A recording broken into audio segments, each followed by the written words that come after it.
Fala pessoal, estamos de volta aqui com mais uma aula de matemática. Agora é a vez da frente 1, módulo 27. Dando sequência ao estudo das funções trigonométricas, vamos falar a partir de agora da função cosseno. Na imagem que vocês estão vendo aí já no início do vídeo, a gente já tem novamente o ciclo trigonométrico, né, que é aquela circunferência trigonométrica cortada por dois eixos, um horizontal e um vertical.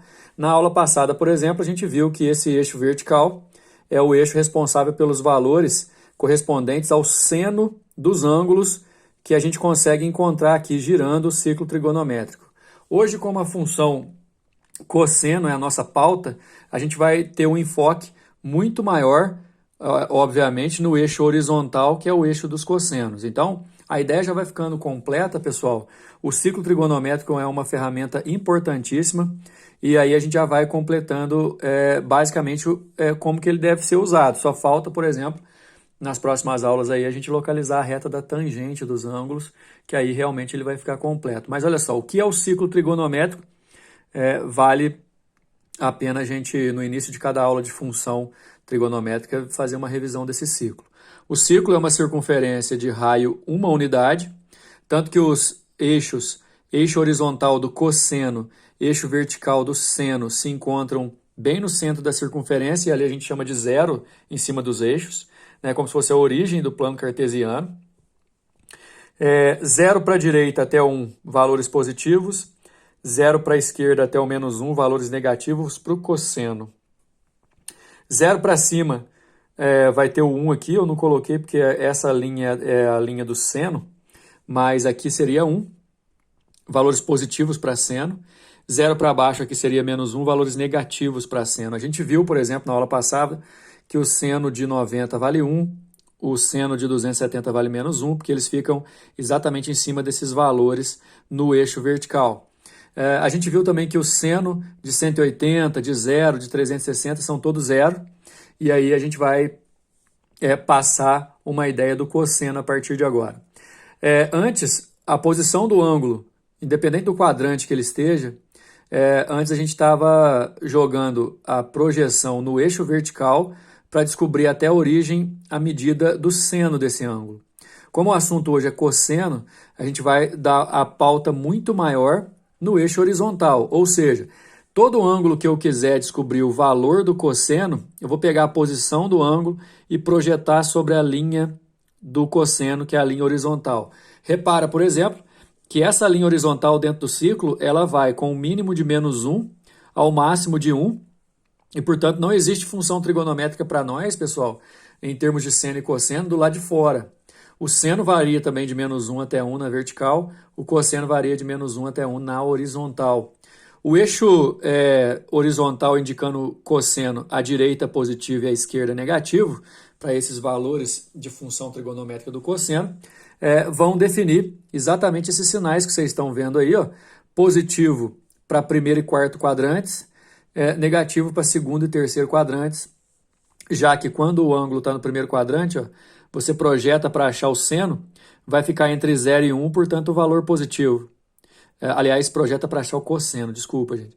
Esse ponto angular aqui do quarto quadrante, um ângulo que fica entre 270 e 360, você vai projetar no eixo da horizontal para achar o cosseno, também vai ficar entre 0 e 1, portanto valor positivo. Tem muita gente que decora, né? Para cosseno, primeiro e quarto quadrantes positivos.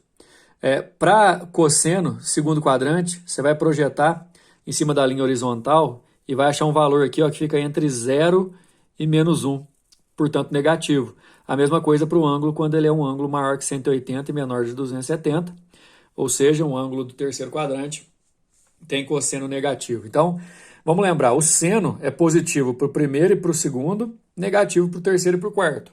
O cosseno, que é a nossa pauta de agora, positivo para primeiro e quarto, negativo para segundo e terceiro. Agora, uma história aqui que vai repetir é certa. O ângulo do primeiro quadrante vai ser sempre o nosso enfoque. A gente já está chamando ele de X aqui, mas basicamente pode ser 30, 45, 60. O seu correspondente no segundo quadrante é quanto falta para ele completar 180, ou 180 menos X. Aqui é ele passando de 180, ou 180 mais x. E aqui, quanto falta para completar 360 ou 360 menos x. Essas perguntas a gente fez também quando o assunto era seno, para descobrir, por exemplo, que o ângulo de 30 graus tem muito a ver com o 150, o 210 e o 330. O ângulo de 45 tem muito a ver com o 135, 225 e 315. O ângulo de 60 tem muito a ver com o 120, o 240 e o 300 graus. E assim a gente vai descobrindo essas correspondências. Em relação à função cosseno, eu tenho que passar para vocês algumas diretrizes que são muito parecidas se comparadas à função seno lá, que a gente viu anteriormente. A função cosseno, que é do tipo f de x igual a cosseno de x, f de x ou y, né, igual a cosseno de x, onde x é o valor do ângulo, tem um período, que é quando a função vai assumir valores repetidos no eixo horizontal do gráfico, que agora não tem mais a ver com seno e cosseno, né, é y em função de x, um período de 2π, ou seja, a cada 2π, essa onda aqui que a gente chama de onda cossenoidal, ela vai se repetir. Para você ter uma ideia, volta um pouco lá na aula anterior que você vai ver que o período da função seno também é 2π. Assim como a função seno, a função cosseno também é limitada. Limitada porque ela atinge o mínimo quando é menos 1 e atinge o máximo quando é 1. Esses valores garantem que a imagem da função f de x igual a cosseno de x é do menos 1 até 1. E o gráfico, como vocês estão vendo aí, é uma onda cossenoidal. A diferença da onda cossenoidal da função cosseno de x para a onda senoidal da função seno de x é que a função seno de x ela sairia daqui do zero e aí ela ia ter aquela configuração que a gente já estudou de onda inteira, assim, ó, né? É como se fosse meio que inverso dessa daqui. Enquanto a cosseno começa no eixo aqui do 1, a seno começaria do zero e subindo, entende? No primeiro quadrante, quanto maior o ângulo, maior o seno e menor o cosseno. Por isso que a função cosseno, inicialmente, ela é decrescente, enquanto a função seno, inicialmente, é crescente. A questão, galera, é que a gente precisa entender o cosseno no ciclo trigonométrico, saber as correspondências do ângulo, né? Saber que o 30 tem a ver com 150 e tudo mais, igual a gente fez para o seno, e saber os ângulos, limite de quadrante, para poder aplicar essas propriedades da função cosseno. Dá uma olhada no exercício número 1, já lá na parte das questões, que você vai enxergar. Utilizando a figura, complete as definições. Eu quero saber quanto que vale o cosseno desse arco AP, de posição angular P, e qual é o cosseno do ângulo AQ, que gira isso aqui tudo, né, de A a Q, por aqui, com posição angular Q. Repara que o ponto P é um ponto do primeiro quadrante, ponto Q é um ponto do terceiro quadrante, os quadrantes ímpares, né? A questão é que você vai olhar aqui, ó, para projetar, para achar o cosseno do ângulo, você tem que pontilhar para a linha horizontal. Linha horizontal é cosseno. Vai dar exatamente no ponto M aqui, o que garante que o cosseno do ângulo é do O até o M. Portanto, OM. Para o ponto Q é a mesma coisa, você projeta em cima da linha dos cossenos, que vai garantir que o cosseno desse ângulo é do O até o N, portanto, ON. E detalhe, primeiro quadrante, cosseno positivo entre 0 e 1. Terceiro quadrante, cosseno negativo entre 0 e menos 1. Esse exercício a gente já conseguiu concluir lá no módulo passado, mas era com a função seno. Agora com a função cosseno a gente vai fazer exatamente a mesma coisa. Inclusive marcando, eu vi que muitos de vocês mandaram para mim as resoluções exatamente como eu estava fazendo. Vou marcar aí de amarelo alguns valores importantes. Para poder entender bem o ciclo trigonométrico, a gente tem que lembrar, logicamente, como que ele funciona, né? Para cada posição de ângulo, você vai projetar na linha horizontal, se você quiser, o cosseno. Se fosse seno, você ia projetar na linha vertical, igual a gente fez na aula passada. Alguns ângulos que são importantíssimos.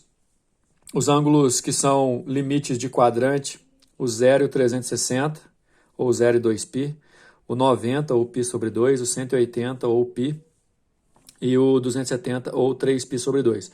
O 90 e o 270, se você for projetar em cima da linha do cosseno, que é a linha horizontal, vai dar zero. Então, cosseno de 90, cosseno de 270, valem zero. Lembrando que o seno de 90 é 1 e o seno de 270 é menos 1.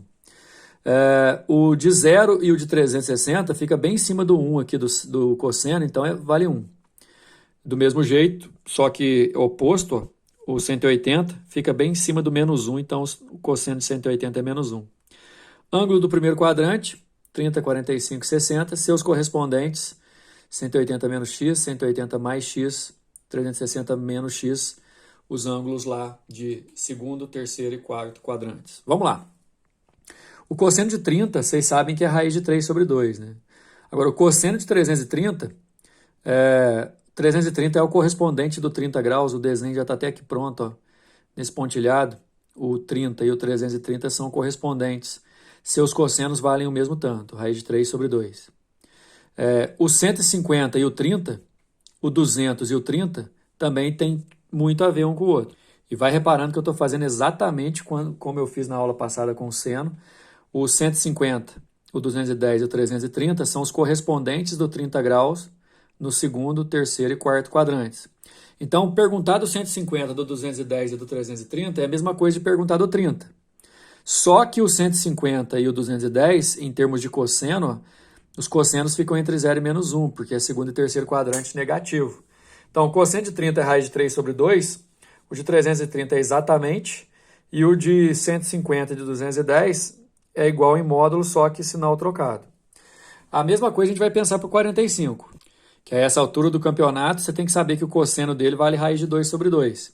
Agora, o 135, que é o correspondente dele aqui no segundo quadrante, o 225 no terceiro e o 315 no quarto, eles vão ter cossenos iguais, porém, segundo e terceiro quadrantes negativos.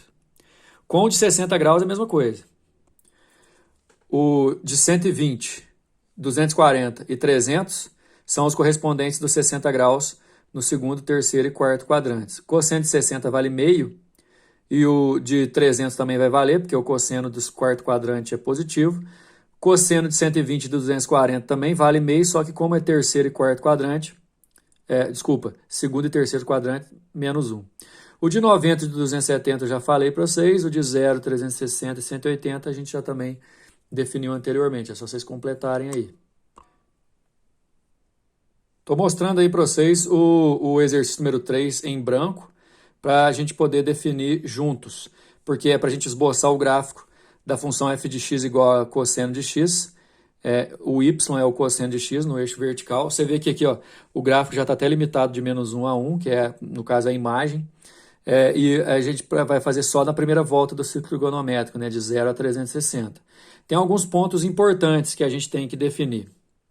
Olha só, eu defini alguns pontos e eles já estão dando o formato da onda cossenoidal, mas assim, não são pontos que você precisa decorar porque você já sabe valores. Ó. Cosseno de 0 é 1, cosseno de 60 é meio, cosseno de 90 é 0, o cosseno de 120 é igual ao de 60, só que negativo, porque está no segundo quadrante. O cosseno de 180 é o mínimo, que é menos 1. O de 240, menos meio. O de 270 é 0. O de 300 também é meio. E o de 360 é 1.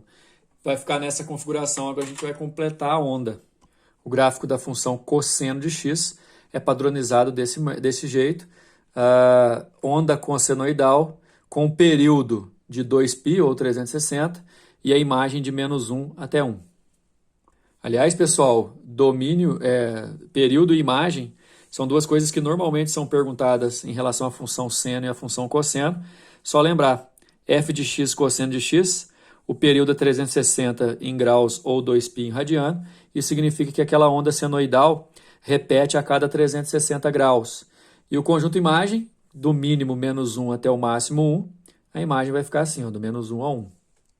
Para encerrar, temos aí o número 5, que fala o seguinte: segundo o Instituto Brasileiro de Geografia e Estatística, o IBGE, produtos sazonais são aqueles que apresentam ciclos bem definidos de produção, consumo e preço. Resumidamente, existem épocas do ano em que a sua disponibilidade nos mercados varejistas ora é escassa, com preços altos, ora é abundante, ou seja, tem muito e o preço fica mais baixo, o que ocorre no mês de produção máxima da safra. A partir de uma série histórica, observou-se que o preço P em reais do quilograma de certo produto pode ser descrito pela função, olha aí, é uma função cosseno, onde x representa o mês do ano, sendo 1 janeiro, 2 fevereiro e assim por diante, até 12, que é o dezembro. Na safra, o mês de produção máxima desse produto escuta uma coisa, Produção máxima é quando o preço é o mínimo. Então, isso aqui, ó, esse P não é P de produção, não, é P de preço. Né? Observou-se que o preço P. Agora, interpretando o processo, o mês de máxima produção, quando produz muito, é a hora que o produto vai estar mais barato. Ou seja, essa função aqui vai atingir seu mínimo valor. E o mínimo valor tem a ver, obviamente, só com a parte do cosseno aqui. Ó. Quando que o cosseno é o mínimo? Quando ele vale menos 1. Então, o cosseno de πx menos π sobre 6 é menos 1. E o ângulo que tem o cosseno igual a menos 1 é o 180. Só que como aqui tem o π e tal, é porque está em radiano. Aí o 180 é π radiano. Quer dizer que aqui dentro, ó, πx menos π sobre 6 tem que dar 180. Então, eu igualo a 180, que é o π. Eu posso multiplicar cruzado, né? Passando 6 para lá, dá 6π. Aí eu posso mandar um π para lá, fica 7π. E eu passo o π dividindo, corto, dá x igual a 7, o que quer dizer que é o mês de julho, né? Que é o preço de maior produção, portanto, menor preço. Letra C. Acabamos mais um aqui. Até mais. Valeu.